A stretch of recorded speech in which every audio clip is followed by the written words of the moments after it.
Kita lanjutkan pembacaan hadis dari kitab Riyadhus Shalihin karya dari Imam An-Nawawi rahimahullah taala, yang saat ini pada bab muraqabah, yaitu merasa diawasi.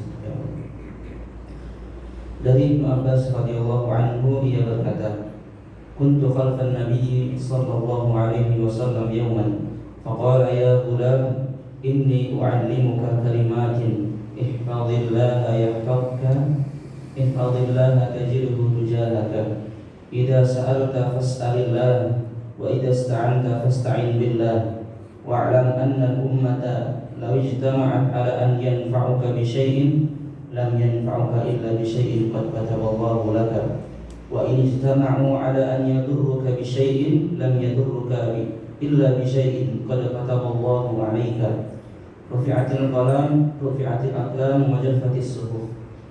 Pada suatu hari aku berada di belakang Nabi Shallallahu Alaihi Wasallam atau membonceng. Lalu beliau bersabda, "Anakku, sesungguhnya aku hendak mengajarkan kepadamu beberapa kalimat, yaitu peliharalah Allah, niscaya Allah akan memeliharamu. Peliharalah Allah, niscaya engkau akan mendapati Dia di hadapanmu. Jika engkau meminta, maka mintalah kepada Allah. Jika engkau meminta pertolongan, maka mohonlah pertolongan itu kepada Allah. Ketahuilah bahwa seandainya suatu umat berkumpul untuk hendak memberikan suatu manfaat kepadamu, maka mereka itu tidak akan dapat memberikan manfaat kecuali yang telah ditentukan Allah untukmu. Dan seandainya mereka untuk itu berkumpul untuk memberikan suatu bahaya kepadamu, maka mereka itu tidak akan dapat memberikan bahaya itu melainkan yang telah ditentukan Allah untukmu. Pena telah diangkat dan lembaran-lembaran kertas telah kering." Hadis riwayat At-Tirmidzi. Di dalam riwayat selain Tirmidzi disebutkan, "Ihfazillah tajidhu amamaka, ta'arraf ila Allah fi ar-rakha ya'rifka fi shiddati, wa'lam anna ma akhta'aka lam yakun liyusibaka wa ma asabaka lam yakun liyukhti'aka, wa'lam anna an-nasra ma'a as-sadri wa anna al-faraja ma'a al-karbi wa anna ma'a al-usri yusra." Peliharalah Allah, maka engkau akan mendapatinya di hadapanmu. Kenalilah Allah menjalankan seluruh kewajibannya. Di waktu engkau dalam keadaan lapang, maka Allah akan menolongmu di waktu engkau dalam keadaan sukar. Ketahuilah bahwa apa yang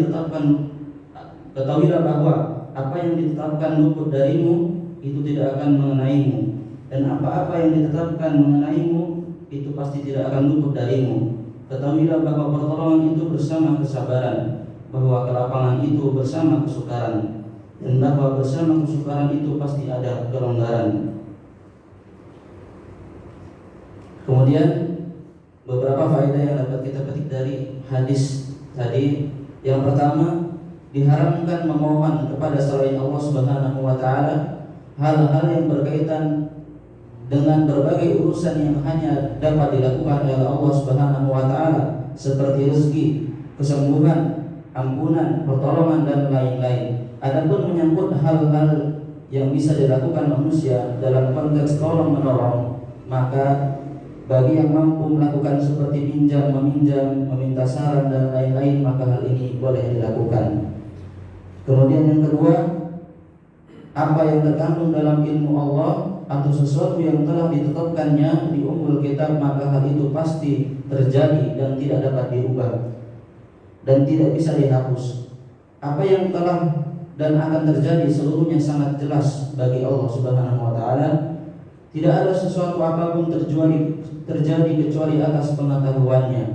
Kemudian yang ketiga, di antara hikmah disertakannya kelapangan dan dengan kesempitan serta kemudahan dengan kesusahan adalah ketika kesempitan yang menimpa seseorang hamba itu sudah memuncak, maka ia akan melepaskan diri dari semua makhluk dan hatinya hanya akan bergantung kepada Allah Subhanahu wa taala. Itulah hakikat tawakal.